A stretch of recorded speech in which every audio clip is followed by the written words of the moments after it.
at times you can be given a project and then you'll be asked to, it wasn't part of the question, but you can be given a project and then you'll be asked to state the various benefits and then costs.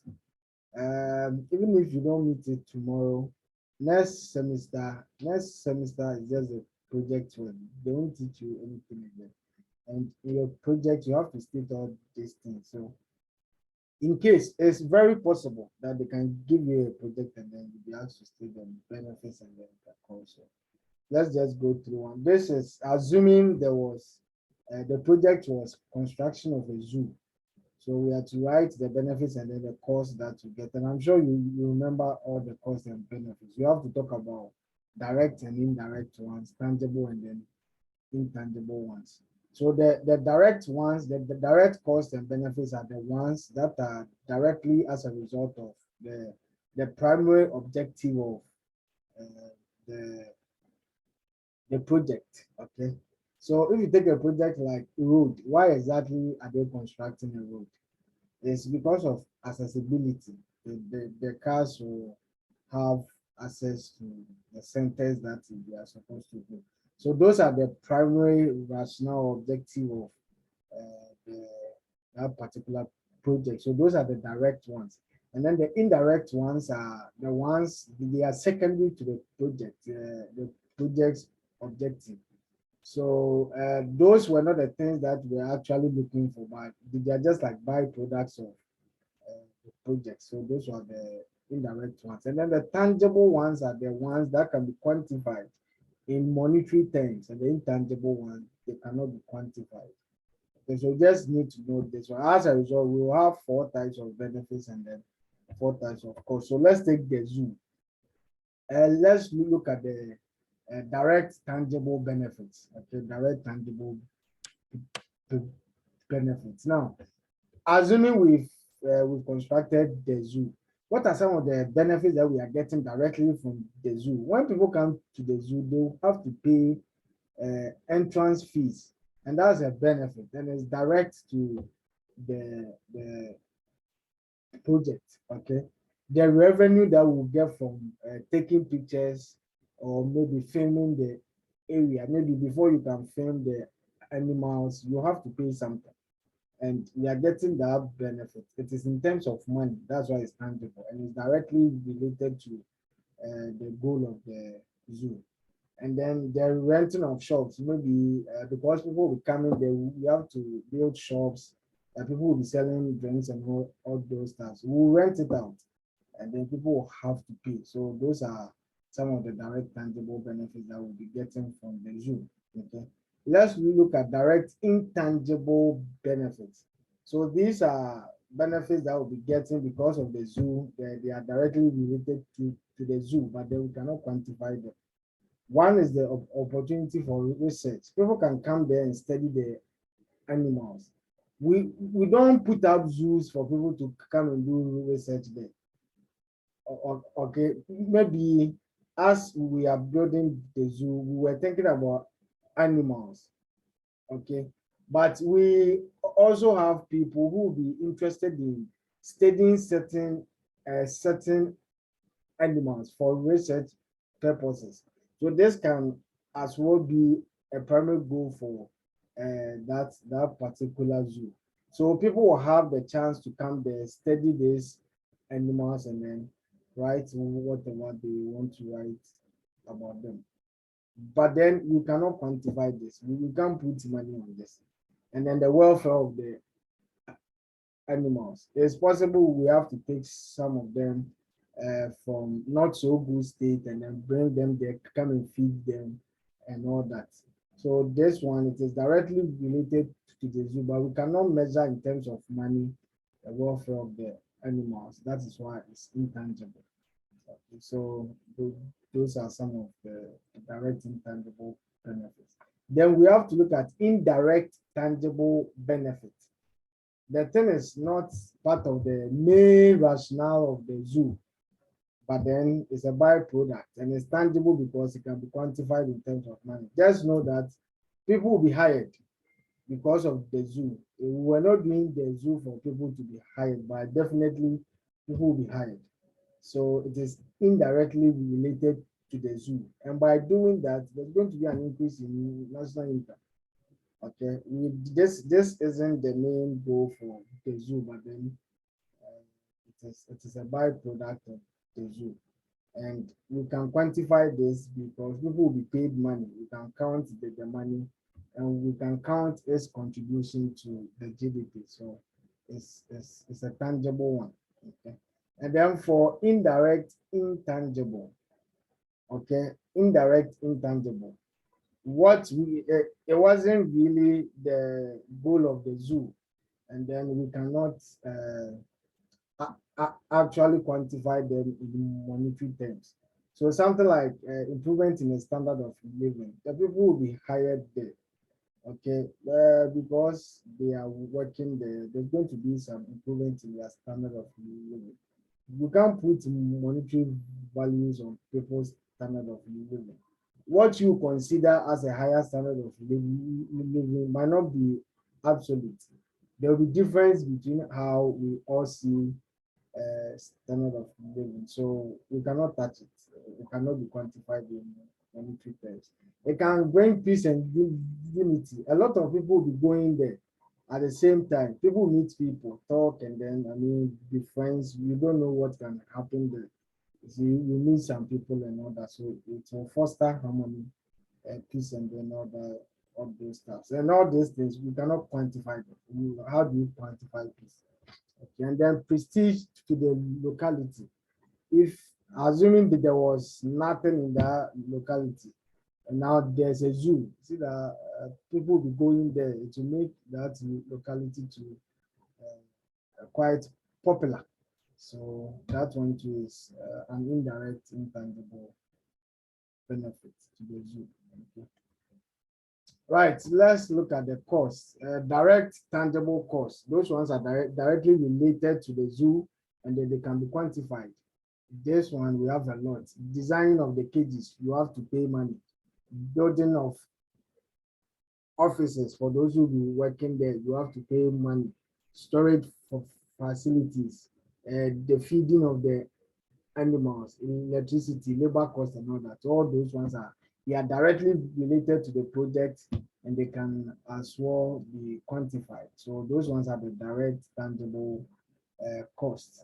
And then we look at the direct intangible costs, the opportunity cost of the resources that are being used for the project. It's always there. It is directly related to the project, but then we cannot quantify it. That's why it's an opportunity cost. So the time that is being spent, the land that we are using, there's an opportunity cost to all the resources that we are using to construct the zoo. Okay, so always you remember opportunity cost is a direct intangible one. It is directly related to the project, but then we cannot quantify it. Okay, we can't quantify it. So that is for the direct, indirect, and direct intangible cost. And then for indirect tangible cost, the zoo, we were not doing the zoo so that people, those who will come and sweep there and all those things, but then we still have to get people like that. So it is a tangible cost, but then it is indirectly related to the, the zoo, garbage collection, the amount of money that we spend on that. We are not doing zoo to get garbage, but then of course that would be a byproduct. So and they can be quantified because they can be quantified. That's why we are taking them to be tangible. And then the intangible and then indirect costs.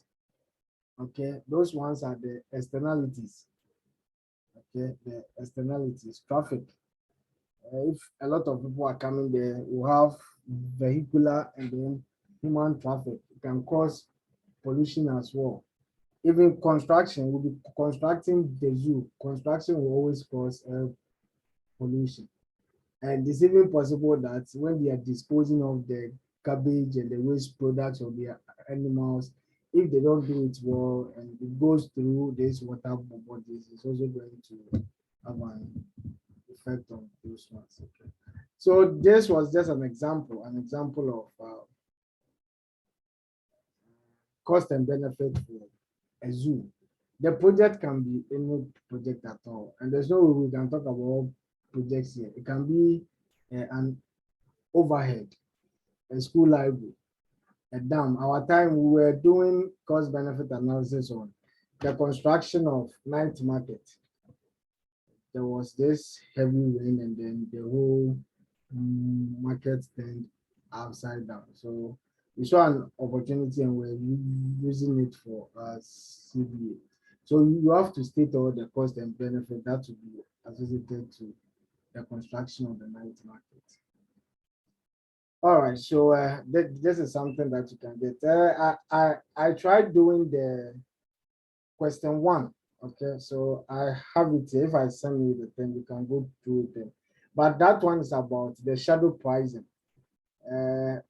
Because some of the costs and benefits that come as a result of undertaking projects cannot be quantified using market prices. When they don't have market values, we use the shadow pricing. I think there's a question inside where to justify why we use shadow pricing. It's because some of the benefits and costs, they don't have market value.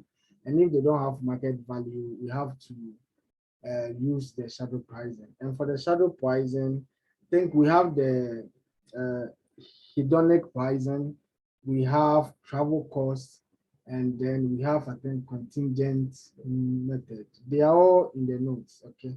I don't know what you thought.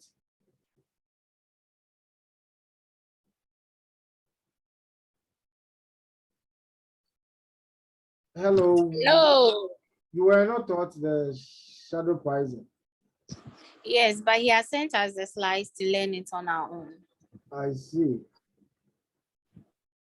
All right, all right. It's not very difficult though. If you take something like a travel cost, we normally use that to value recreational sites. Okay, for example, if you take something like Sajuna, we want to know the value of that recreational site. What we do is that we try to gather data on the demand for that particular recreational site. So that one, they normally use the number of visits to that particular site, the price, and normally we use for the travel cost, we use the cost of transportation, the price of other recreational sites, maybe the income of the person who is coming there and all that. We gather data on this thing, then we run a regression. So we'll get a demand equation for that particular recreational site. So if we make price the subject in that equation, then we'll be able to know how that particular person, for the travel cost, we have the individual travel cost method, the zonal one, the individual one, we find the demand curve for that particular person. So we gather data on the stuff that I just made mention of. Then we run the regression model. So running the regression model, the demand function that we get there, we are able to use that to know the price that the individual is willing to pay for that particular recreational site. Okay, so you run a regression. It's just like the hedonic one. That one we need a regression model to see how people value their willingness to pay for that particular recreational site. They do that because we don't normally get a market value for those environmental stuff. So they try to take data from people, use questionnaires and all that to know the kind of feelings that people have about the site and the amount of money that they are willing to spend on that particular recreational site. I think I wrote about the question 1, so you can go through it and then you should be able to get something out of it. I think there was a question on Pareto improvement and then the Caldo heads. There was this thing for some time now. I've not been able to understand that thing of this. There was this particular land, it's been in the news for some time now. The land could be used for these projects, okay? And these are the people that are going to be affected by that particular project. So if you go for the hydroelectric dam, the farmer is getting minus 20. Irrigation dam is getting positive 30. Riverside estate is getting 50. So these are the values that they put on each project. And then we are being asked which projects will show a Pareto improvement. So what we need to do is that when you move, what is Pareto improvement? It's like if you are moving from project A to project B, then at least one person should become better off without actually harming anyone. So just pick a particular project and then you move from the other ones and you come to that particular one, and then you will see is someone getting worse off. If someone is getting worse off, then that move was in that particular project cannot give a Pareto improvement allocation of that particular land. Okay. And then for the Cardo Hicks, when you move from both sides and then you come to that particular project, though some people get worse off, those who be made better off will have to recompensate those who were made worse off. So let's use this example here. If you move from hydro to irrigation, you realize that the fisherman becomes worse off because he's moving from positive 15 to 9. And then this guy too become worse off. He will move from 20 to 9. But then the farmer will get better off. He's moving from minus 20 to 30. He's getting a benefit of 50. So he will take this benefit of 50. Then he will just make sure that he's paying the fisherman and the housewife so that at least they go back to the initial satisfaction that they were having, or the welfare that they were having. The fisherman lost 6 units of welfare, and then the housewife lost 11. This guy can take the positive increase in welfare of 50 units, pay off these people so that they come back to 15 and 20, and he will still be made better off. So that is the cardinal heads. Okay, though some people were made worse off, the person who was made better off can pay those people, and then they'll come back to their previous level of utility. If you move from Riverside Estate and you come to the irrigation dam, here too, everyone is made better off. So we can see the irrigation dam to be a cardinal hex, a potential Pareto improvement project, because if you move from here to here, at least some people are getting worse off, but you can pay them off. If you move from here to even that one, no one is getting worse off. So you are able to get what you are looking for. But for the Pareto improvement, at least, I mean, no one is supposed to get harmed. But if at least one person gets better off, then yes, it's a Pareto improvement. But if you move from riverside to irrigation dam, yes, they are all getting better off. No one is getting worse off. But if you move from hydro to irrigation dam, these two people are getting worse off. So this cannot be a Pareto improvement. That's why we are saying that the cardinal hits is less stringent. It is not very strict like the Pareto improvement. If you try to move from here to here, someone is getting worse off. This guy will get worse off. If you move from here to here to these people are getting worse off. 9 and 10, they are going to manage. So for Pareto improvement, I wasn't really seeing which one will give you a Pareto improvement. So I don't know if any of you have been able to see the light. The person can educate us.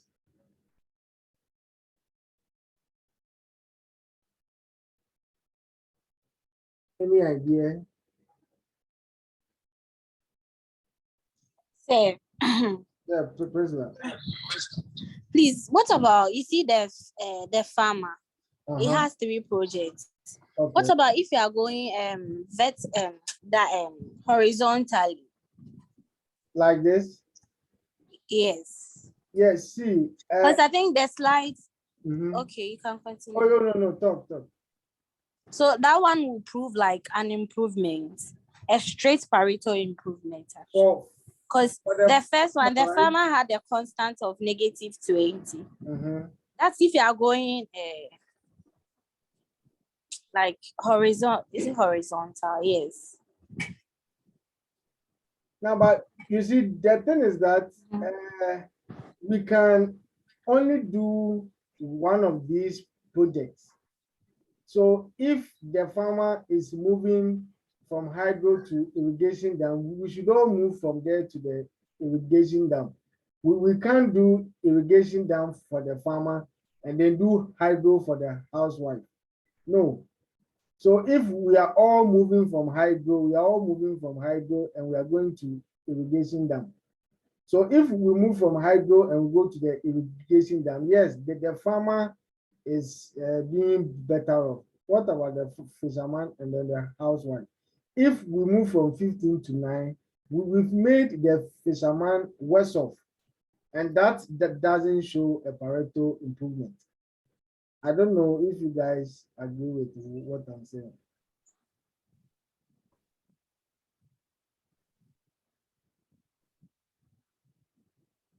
But that thing, the Pareto improvement and then the carbon hits, at times you'll be asked to compare the two, right? Short notes on the two. So that one too, you try to get a better understanding there. And then I think there was a question about the project cycle. That's the identification. Please, you didn't tackle the none one. There was another question beneath that question. I think they said none of the above 7 marks or something. I think from what we did, we were not finding any Pareto improvement one. So if Hello. moving from irrigation dam to hydro, we are all moving from riverside to hydro. From here to Hello. here, yes. Can I come in a little bit? Yes. What about moving? You are moving the project from a riverside estate to an irrigation dam.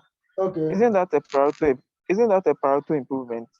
Like from here to here.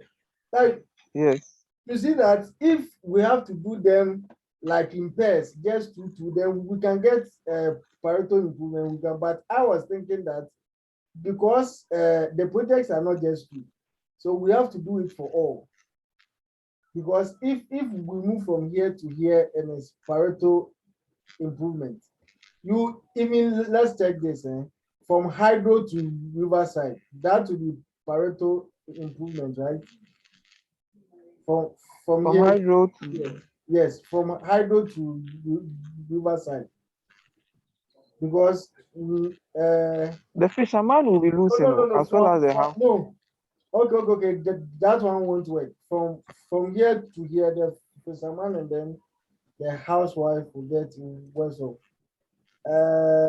Okay, from here to here, from riverside. Yes, please. From riverside to estate, it looks like all of them are better off. So but what if, okay, we can't compare this and this, right? Yes, please. We can't compare riverside and then the hydro. That one to at least one person will be worse off. If we are moving from hydro, okay, then if we are doing it in pairs, then from here to here will be Pareto. A Pareto improvement. Yeah, but I was thinking that because the thing is more than two, we have to combine all of them. But the three. Yes, but if we have to do it two, then I think that one we should be able to get them. So from riverside to irrigation dam will be Pareto improvement, and then if we move from hydro to riverside, is that one not a carbon hits? From -20 to 15 is 35, right? Oh, no. Yes, please. Can't be from 15 to minus 15 is 30. No, the loss will be more than the benefit. But then if you move from hydro to irrigation dam, that will be a carbon hex. So carbon hex, yeah. Potential. So if we are doing it in pairs like that, then In pairs, yeah. Hydro to irrigation will be carbon hex. Then from riverside to irrigation is going to be Pareto improvement, right? Yes, please. Something like that. All right. What about the non one? It's not explained. The non one, so a movement that is neither showing Pareto improvement or carbon hex. If you move from hydro to riverside, at least one person is getting worse off. So it is not Pareto improvement. And then it cannot be carbon hex because if this guy moves from hydro to river state, the benefit is 35. I'm sure you can see that. For minus 20 to 15 is positive 25. And then from 15 to minus 15 is minus 30. Okay, minus 30. And then from 20 to minus 9 is minus 29. Minus 29. So if you check this, you will realize that the cost here is more than the benefit. This cannot be carbon hex. For carbon hex, yes, some people get worse off, but we should be able to use the ones for those who were made better off to pay off those who were made worse off. But this one, the person who was made better off cannot use his benefit to pay off these people because their loss is more than the benefit that he had. So hello, sir. yes. I was thinking for the housewife, from the 20 to the minus 9 should be a minus 11. It's not minus 11. No. You have 20 Ghana. The 20 Ghana has been taken away, and now you are owing the 9 Ghana. So how many cities did you lose there? Okay. 29. It's 29. Okay. The Yeah. loss is 29.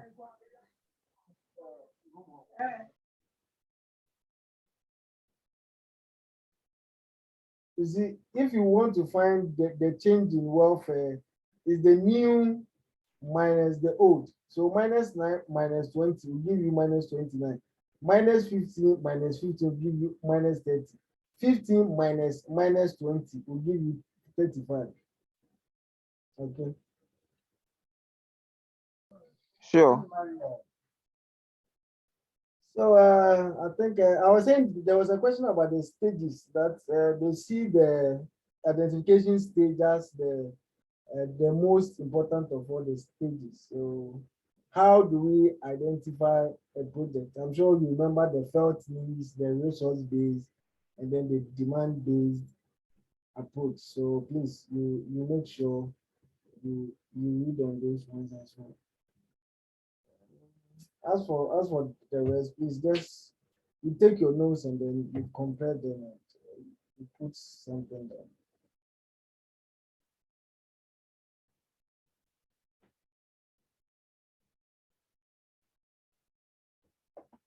All right. I guess tomorrow is the last paper for economics, right? Yes, please. All right. I think this is where I can help you guys up to.